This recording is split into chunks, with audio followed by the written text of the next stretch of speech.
আর vote আসলে মুসলিমরা না খুন হলে রাজ্যের যে শাসক দলের সরকার আছে তারা ঠিক শান্তি পায় না। মুসলিমদেরকে খুন হতেই হবে, পিছড়ে বর্গের মানুষকে খুন হতেই হবে, না হলে ভোটটা তাদের কাছে অসম্পূর্ণ। দেখুন না, যেখানে গণনা হচ্ছে গণনা কেন্দ্রের অনেক দূরে, আর যেখানে এসে মেয়েটিকে খুন করলো বোমা ছুড়ে অনেকটাই ভিতরে। প্রশাসন সকাল থেকে সবটাই জানে যে এখানে একটা অস্থিরতার পরিবেশ তৈরি হতে পারে, হচ্ছে। ইতিপূর্বে এই গ্রামে এই ধরনের রাজনৈতিক হিংসা হয়েছে, অনেক ক্ষতিগ্রস্ত হয়েছে। সুতরাং এখানে পর্যাপ্ত পরিমাণে ফোর্স দেওয়া দরকার ছিল, কিন্তু তা করেনি। ফলে একটা ফুটফুটে মেয়ের জীবনহানি হলো। শুধু একটা মেয়ের ক্ষতি হলো না, এই গ্রামটা আজকে আতঙ্কিত হয়ে গেল।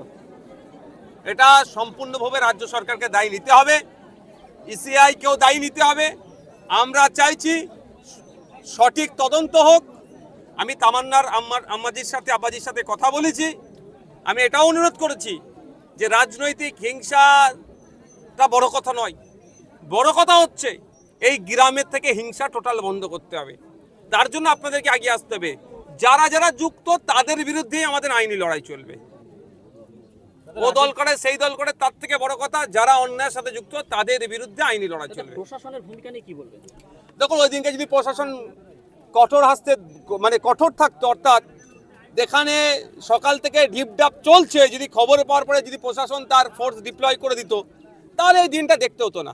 সোমবারের ঘটনা, আজকে বুধবার মাত্র 5 জন গ্রেপ্তার হয়েছে, 24 জনের নামে অভিযোগ দেয়। দেখুন, আমরা আর কয়েকটা দিন অপেক্ষা করছি, প্রশাসন কতটা দায়িত্ব নিয়ে কাজ করছে দেখছি।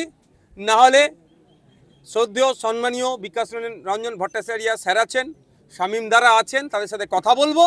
আমরা এটাকে কোর্টে নিয়ে মুভ করব।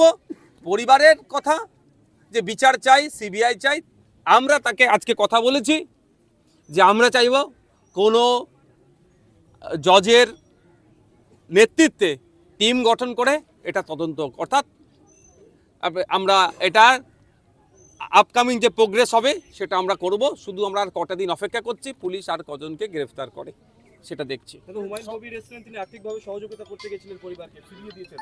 দেখুন, আর্থিকভাবে সহযোগিতা করতে গেছেন, ওনার প্রকাশ্যে করাটা আমি মনে করছি এই মুহূর্তে অনুচিত হয়েছে।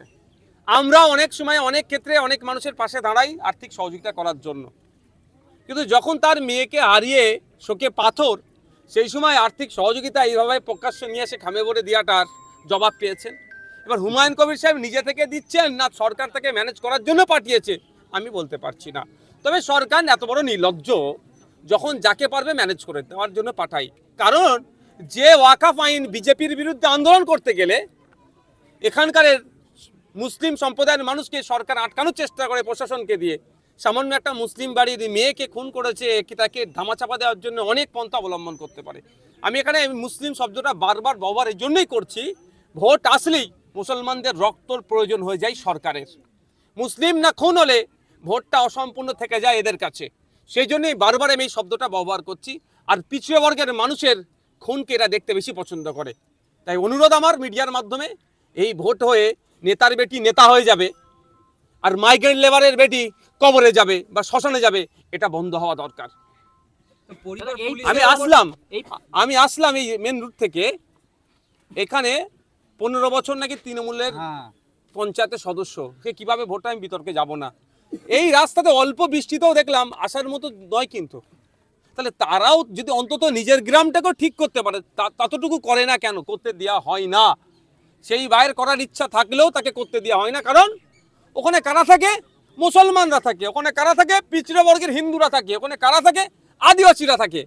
ওদের এলাকায় উন্নয়ন করার দরকার নেই, এমনি ওদের ভোটটা আগের দিন রাত্রে 500 টাকা বিরিয়ানির প্যাকেট দেবো, পেয়ে যাব, এই মানসিকতাই চলছে তো।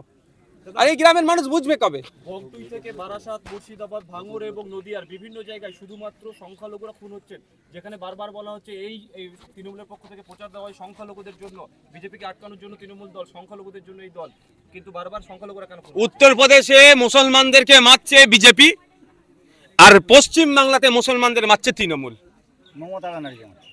বুঝতে পারছেন তো? এর বাইরে আর কিছু নয়। এখানে সংখ্যালঘু তোষণের নামে সংখ্যালঘুদেরকে শোষণ করা হচ্ছে। এখানে গ্রামের মানুষ আছে, জিজ্ঞাসা করবেন অন টু অন করে, এত বড় গ্রাম, এখানে স্কুলের খোঁজ নিয়ে দেখুন স্কুলটা কত দূরে আছে। স্কুল থাকলেও টিচার নাই কেন? টিচার নাই কেন? টিচার নাই কেন? এখানে ছেলে মেয়েরা সে তৃণমূল করুক, আইএসএফ করুক, বিজেপি করুক, কংগ্রেস করুক, বাচ্চারা স্কুলে গিয়ে টিচার থাকলে পড়াশোনা করবে, তাহলে মারামারি বন্ধ হবে। তাহলে এরা যাতে আগামী দিনে লাঠিয়াল বাহিনী হতে পারে, এখন থেকে স্কুলে শিক্ষক না দিয়ে এদেরকে ধ্বংস করছে। পরিবার পুলিশের উপর ভরসা রাখছে না এবং তারা বলছে সিবিআই তদন্ত। কি বলবো? কিভাবে রাখতে পারবে বলুন? দুদিন পরে ফরেন্সিক রিপোর্ট টিম আসছে রিপোর্ট করতে, ও জায়গাটা বৃষ্টি ফিষ্টি হয়েছে, সব শেষ হয়ে গেছে, তো কি পাবে ওখান থেকে? পুলিশ যদি সক্রিয় থাকতো তাহলে তো আপনার এই ঘটনা ঘটতো না। দাদা দেখা গেল ফরেন্সিক টিম চলে যাওয়ার পর জায়গাটা মাটি দিয়ে কোদাল দিয়ে বুঝিয়ে দিল। যদি সিবিআই তদন্ত হয় ওরা তো কিছু পাবে না, পুলিশের তরফ থেকে। সিবিআই বিচার বিভাগীয় তদন্ত হলেও হবে না, মানে কোনো জজকে সামনে রেখে কোনো আপনার সব পুরো ফরেন্সিক টিম আসার আগে এখানকার যে আছে আপনার সব শেষ, এ ডিস্ট্রয় হয়ে গেছে, ধ্বংস করে দিয়েছে। গত 2 বছর এটা তো প্ল্যান, এটা এভিডেন্সকে ডিস্ট্রয় করার একটা প্ল্যান। ঠিক যেভাবে আমাদের বাড়ির মেয়ে অভয়াকে খুন করার পরে টয়লেট সংস্কারের নামে ভেঙে ধ্বংস করেছিল, ঠিক একইভাবে এখানে লেটা ঢুকিয়েছে। ফলে এখানে মানুষ যাতায়াত করে যে বৃষ্টি হয়েছে সব এভিডেন্স দিয়ে সাফ করে দিয়েছে। তারপরে কোদাল দিয়ে সব আমাদের আইনি লড়াই চলতে হবে, মাঠে ময়দানে লড়াই গণতান্ত্রিক প্রক্রিয়া চলতে হবে।